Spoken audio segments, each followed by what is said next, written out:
God is good. All the time. All the Hi. time. God is good. God is good. All the time. And all the time. God is good. Ke uma singena la uthi ubaba uKheswa ingasantuzi ngoba ngumbishop.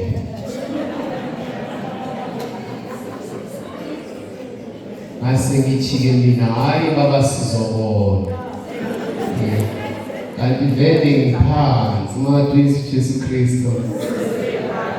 Esilolonga amazwi ethu nganawo umhlabeleli. Zwana mphefumulo.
Makadunyiswe uJesu Kristu.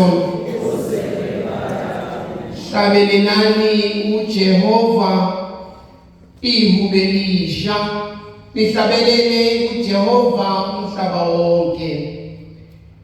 Sing to the Lord a new song. Sing to the Lord all the earth. namuhla ke bathandekayo enkosini sihlangene lapha eMary singamaciko ahlukahlukene kakhulukazi singabaculi ngifuna sibeke kanjalo ukuthi singabaculi nabangizwile uBishop ethe kuqale nayi abanye babo ngathi abaphiwa yaye ngithi mina umuntu okwazi ukukhuluma uyakwazi ukucula so ke sihlangene njengabaculi masilana sizodumisa uNkulunkulu ngamaphimbo ethu sizodumisa ngokukhumbula kakhulukazi ngalolu suku lamhla ka-22 November sikhumbula intombi eyigcwele engumfelo ukholo futhi uSisilia ogcweleyo uSisilia intombi eyigcwele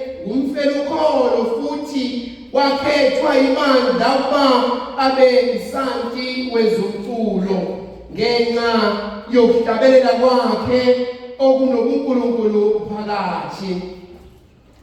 Saint Cecilia is celebrated around the world as the patron saint of music, musicians and singers.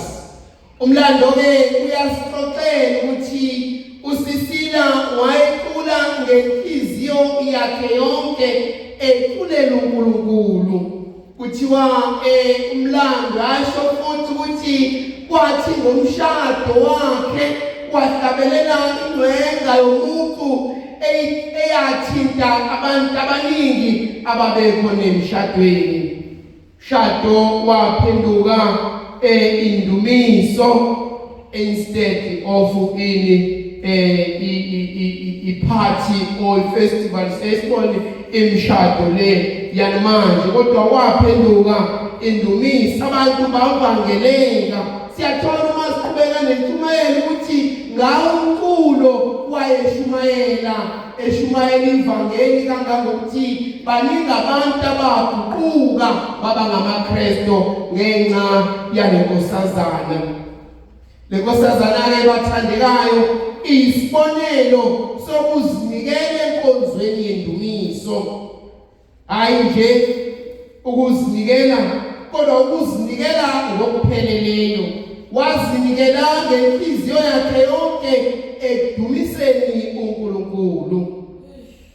Cecilia ke uyasikhumbuza ukuthi melody is not merely a sound but it is a prayer in motion. Baculi abathandekayo yazini ukuthi uma sicula asiculi nje ngazuthi mhlawumbe sisephathini noma siseklabhini kodwa uma sicula ebandleni likaNkulunkulu siyakhuleka. Lokho ke kufakazelwa ngamazwi kaSaint Augustine oqhubeleyo uma ethi uma sicula sikhuleka kabili. To sing is to pray twice. Bazalwane abathandekayo, ngicabanga ukuthi sonke uma sicula siyaye sibe nawo lo muzwa wokuthi umculo uyayisithathe emzweni ethile kodwa bese usibeka kwenye imudi esingayijwayele noma usibeka kuyimudi la sizizwa sisukile khona enyameni. Yakhumbula nje uma uqala ngicula cula isihlabelelo sokuphendula ngibona abaningi lana bayasmayila bayacula ngoba umculo njalo ulethi ismile senjabulo kumuntu. Umculo uma ngingenza isibonelo umculo ufana nejim ubone umlojima kuba nzima kuba naleyo nto yokuthi ngathi ihlungu into engiyenzayo kodwa uma sicula kukhona izinto esizizwa ukuthi ngazuthi khona okusukayo. Ingakho kwesinye isikhathi uyakwazi ukungena uze emiseni likaNkulunkulu uthi ma ungena emiseni likaNkulunkulu ungena uneyinkinga ezihlukene ungena uneyingcakeko ungene kubuningi okuhluphayo ngaba kusekhaya ngaba kusemsebenzi kubuningi okuhluphayo kodwa uthi usulapha ebandleni likaNkulunkulu mabeqala becula besuzizwa ngathi umthwalo unjani uyehla ngoba umculo usithatha kwelinye usibeke kwelinye izinga. Umculo uyakhipha emicabangweni yakho yansuku zonke, ukubeke emicabangweni wendumiso. Umculo is a bridge. Is a bridge between heaven and earth. So masicula njalo umculwini uyibridge phakathi komhlaba nani nezulu. Ingakho baze bethi uthi omunye umfati wesifundisi lithe athi umculo it's a foretaste of heaven. Andisale sisho masicula lasizohlabelela uHosana usisuke asisho sohlabelela uHosana kodwa sohlabelela uHosana sohlabelela bese sisekhaya ngobani ngoba siyayizwa lendumiso yasemhlabeni ukuthi ikezele indumiso ezayo. Ingakho kwesinye isikhathi kubalulekile ukuthi singavimba abantu ngamakhono ethu ngoba kwesinye isikhathi kuyenzeka ethi uNkulunkulu esiphile lawo maphimbo okudumisa ethi esiphile lawo maphimbo okuhlabelela kodwa bese senza njani bese sibane pride ngawo silindele uyise silandele uyise lo othubayo uma sizwe indaba ethile usathane phela kwakwenkunzi malanga na kodwa ngenxa yokunkunzi malanga yakhe kwenza njani wabe siba ne-pride.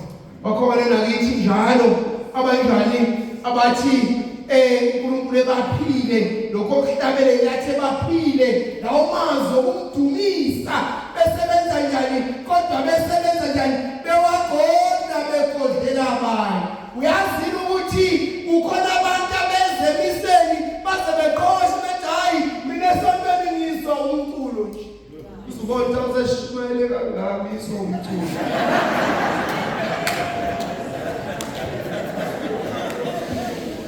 Ngoba yini? Ngoba umculo kukhona lento eyenzayo evusa injabulo kumuntu. Thiwa-ke inkosazana lena uSisila wayithi mecula kube nobufakazi ngephimbo lakhe. Njengoba kubanje ubufakazi bokholo olujulile. Thiwa wayithi mecula wayicula ngesibindi, wayicula ngesibindi. Wayengenakho ukwesaba. Lokho kufakazela ukuthi bathi bengene endlini yakhe bezombulala bombuso wamaRoma. Ngithi siyazi ukuthi uSisila umfela ukhona. Awushiwo nje iqaleni. uSisila-ke ungumfela ukholo. Thiwa kwathi-ke lapho sebezombulala bombuso wamaRoma thiwa waguqa phansi waqhubeka wahlabelela wathi oh give thanks to the Lord for he is good and his mercy endures forever. Bathi bezombulala khona nongavela hlabele ezombulala ngokungasabi uthi awulenzana ngelinye ithuba kodwa ngoba wayehlangene njalo nomdali wakhe wahlabelela wathi bongani uJehova ngokuba muhle ngokumusa wakhe umi phakade. Asekufeni kwakhe wayemdumisa uNkulunkulu. Asekufeni kwakhe kazange akhohle. Asekufeni kwakhe waqhubeka wahlabelele uNkulunkulu. Thiwa wayecula ngothando. Wayecula ngothando. Wayenganceko njengathi.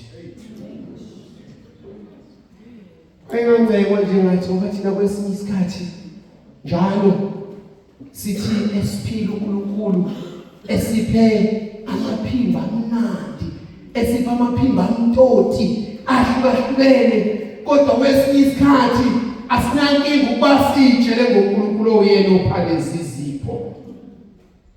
Awancenge umuntu kuthiwa ukhesese-practicing. Ancenge umuntu kuthiwa hayi phela hawu sibanibani awushayela isolo ngaleli yalanga.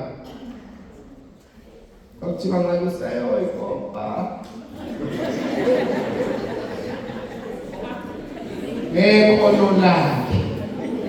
Ngekhono lakhe lokudumisa uNkulunkulu. Uthi-ke uma sifunde sokuqala incwadi yamaHubo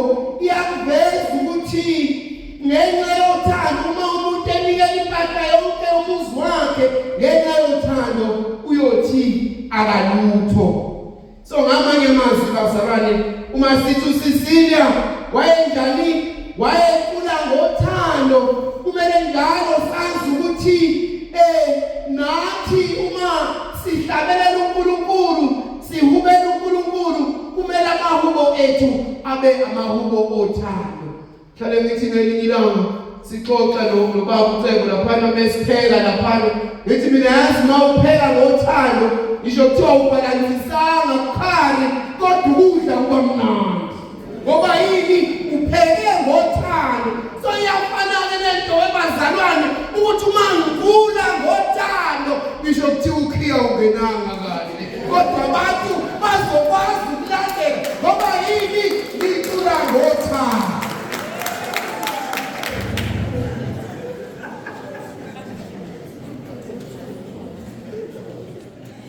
Dear friends, njengoba ngisho-ke nathi njengamaciko kumele siqonde ukuthi umculo, njengoba ngishilo ekuqaleni, kumele siqonde ukuthi umculo yilona blokwe elenza njani elihlanganisa izulu nomhlaba. Siyaye sisho nasemamiseni mihla yonke, emamiseni njalo sithi asihlabelele kanye ney'ngilosi nabathweleyo, ngoba sisuke senza njani? Sisuke sithi siyaparticipate kumhlabelelo wasezulwini, siyaparticipate kuphi? Kuyindumiso yasezulwini. Nabo ngokunjalo ingakho bebizwe emiseni mesiqala sizocula ucwebile, ngoba yini? Nabo bayaparticipate kuphi? Kuyindumiso yethu yasemhlabeni. Ingakho sithi umculo ulibhlohwe, umculo ulibridge elisenzani, elisenza noma elisikhonektha nendumiso yasezulwini.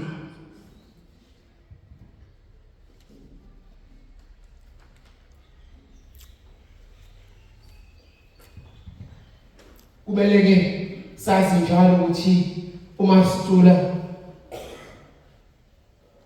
asisiculeli kodwa kungenxa yani yodumo kaNkulunkulu. Hlezi ngisho-ke mina njalo kubantu ukuthi uma wenza into kaNkulunkulu yazi ukuthi awenzeli omunye, awenzeli umakhelwane, awenzeli ukhwaya master, awenzeli ufada, awenzeli ubanibani, kodwa uzenzela wena. Ngoba kuyini? Kungenxa yodumo kaNkulunkulu. Sisila ingakho angakwazanga ukuhlehlela emuva, kodwa wathi no matter what I will sing for the Lord. Ngoba waye understanda ukuthi uma ngicula ngiculela udumo lukaNkulunkulu. To the glory of God. Sol Deo Gloria. Glory to God alone. So uma glory to awukulela umakhelwane bamake uma sesikhuluma ngokudumisa uNkulunkulu, kodwa udumo lolunikeza uNkulunkulu yedwa.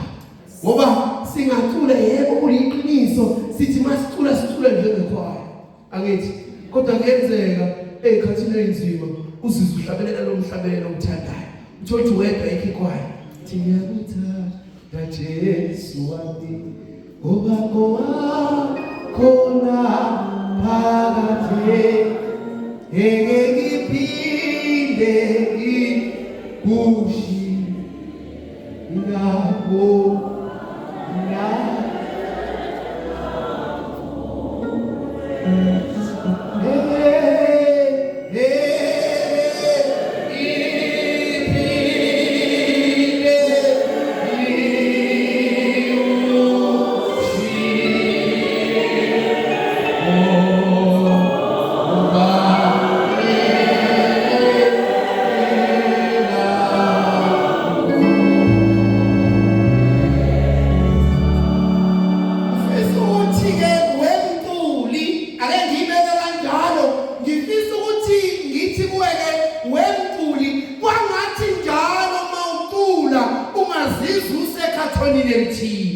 Jesu Kristu. Awuzizuse ekhathonini lakho, akasithi mhlawumbe laphana esontweni lakho kunamakhathoni awuthethi la ngena khona, omunye akambona omunye, kodwa nihlangana ngamazwi, ngoba omunye nomunye udumisa uNkulunkulu.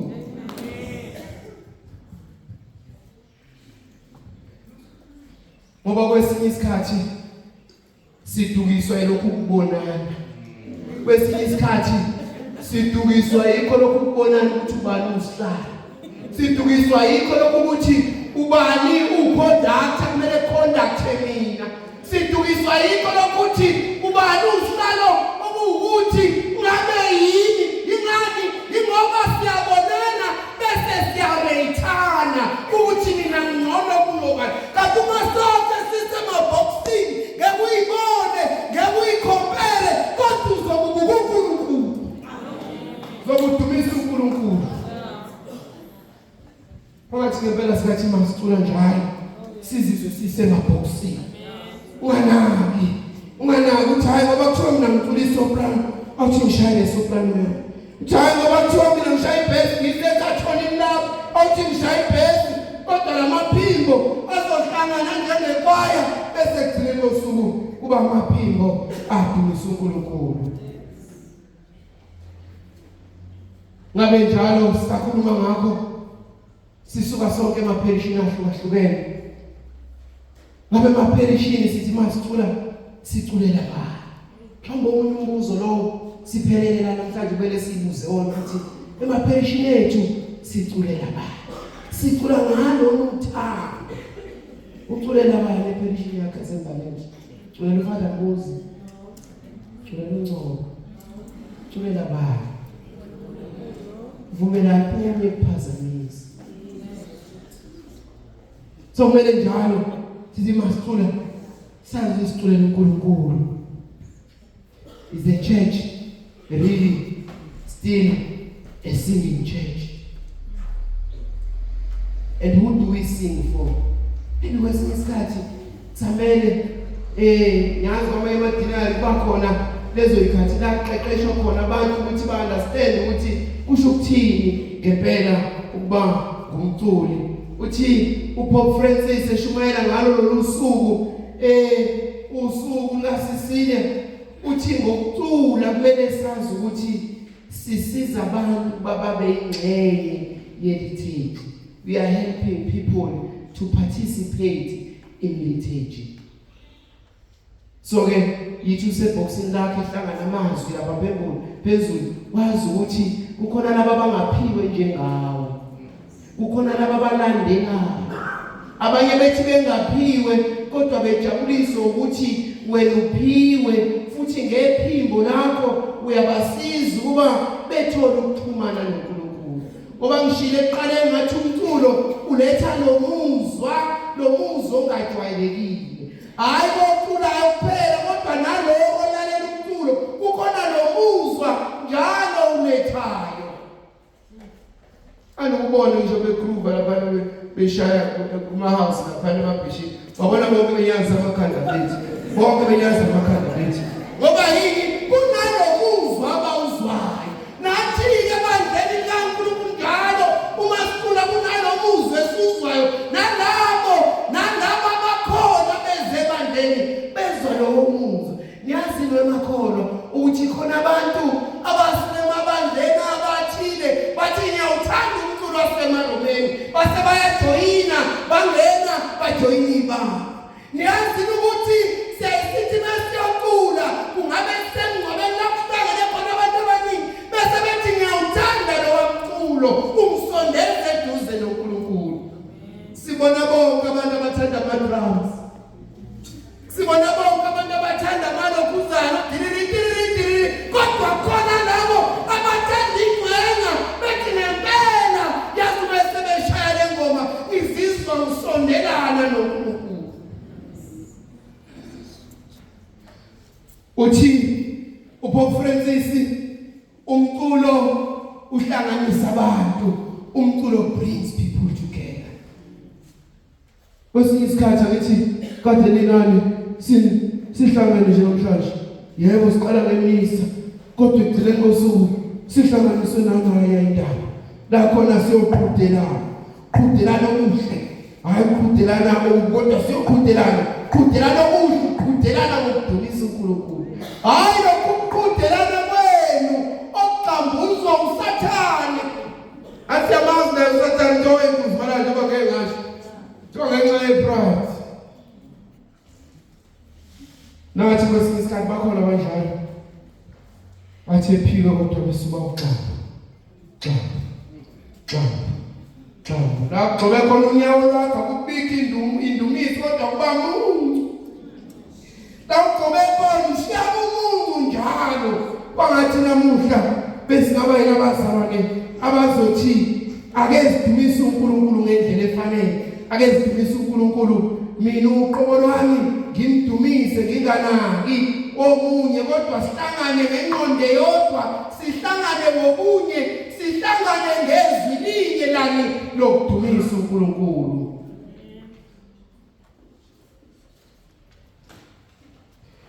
Ngomculo bazalwane siyashumayela njengoba usisila siyezwa kuthiwa wayishumayela ngomculo. Uthi wayishumayela ngomculo kangaka ukuthi waphendula ngisho umyeni wakhe waba uMkristu. Baningi waphendula abantu abamode 100 baba ngamaKristu ngenxa yani, ngenxa yomculo. So manje sicula ngothando, uma sicula ngothando olujulile lokuthi siyazi ukuthi sidumise uNkulunkulu nakanjani siyobazuza abantu bakaNkulunkulu. Hayi abantu akusibona ofana namadikoni bamlalo kumele bashumayele ivangeli. Nawe mhlawumbe ke wena ukuthi uphiwe ukuthi ushumayele ngomculo. Khona abantu abake bethi bebeshaya isolo ukuthi ikhaya. Athi beyishaya nje uzwe sehlangene nomdala wakhe ecula ngenhliziyo ukuthi ikhaya. Ilezo iphiwo eyidoba abantu bakaNkulunkulu. Ilezo iphiwo eyishumayela abantu bakaNkulunkulu ukuthi abantu bakaNkulunkulu bakulandele. Kodwa njalo uma siyenzi ngokufanele, uma njalo sineziphi, uma njalo sibukela naphansi, uma njalo kungekho kunye, uma singabambisene, yazini ukuthi akuhlukumezeki nina kuphela, kodwa nihlukumeza nalabo bantu bakaNkulunkulu. Laba bantu bakaNkulunkulu abangenacala abeze nje ukuzodumisa uNkulunkulu ngokusizwa nguwe. Kodwa ke wena manje kubeka ngoba ikhona lezi ziphi kwesinye isikhathi, hayi makhwani kuphela umhlangano wenhliziyo banibani ngobani hlazi zikhona lezo ziphi. Kodwa yazini nina njengabantu abaculayo abasondeza abantu kuNkulunkulu, mase kuqala ingxabano nibulala ibandla likaNkulunkulu. Ngoba yini nibulala ibandla likaNkulunkulu? Ngoba yini nisondeza laba bantu kubantu uNkulunkulu? So mase nina niqalene, mase nina kukhona ukuyezwani ningabaculi, yazini ukuthi seniyabaqhelisa kuNkulunkulu. So ke bathandekayo enkosini, namuhla ake sithi uma sithi sing to the Lord a new song, sing to the Lord a new song. Which song? Mhlawumbe sengathi sinathi mesibuyela emaphorishini ethu namhlanje sithi indeed I have a new song. Mhlawumbe kumele sithi masibuyela emaphorishini ethu namhlanje sithi hayi ubuya kwami lapha eNyukasela ngiunderstandile ukuthi kumele ngihlabelele ingoma entsha. Iyiphi leyo ngoma entsha? Ingoma yozwano, ingoma yokuthula, ingoma yokungaxabani, ingoma yokubambisa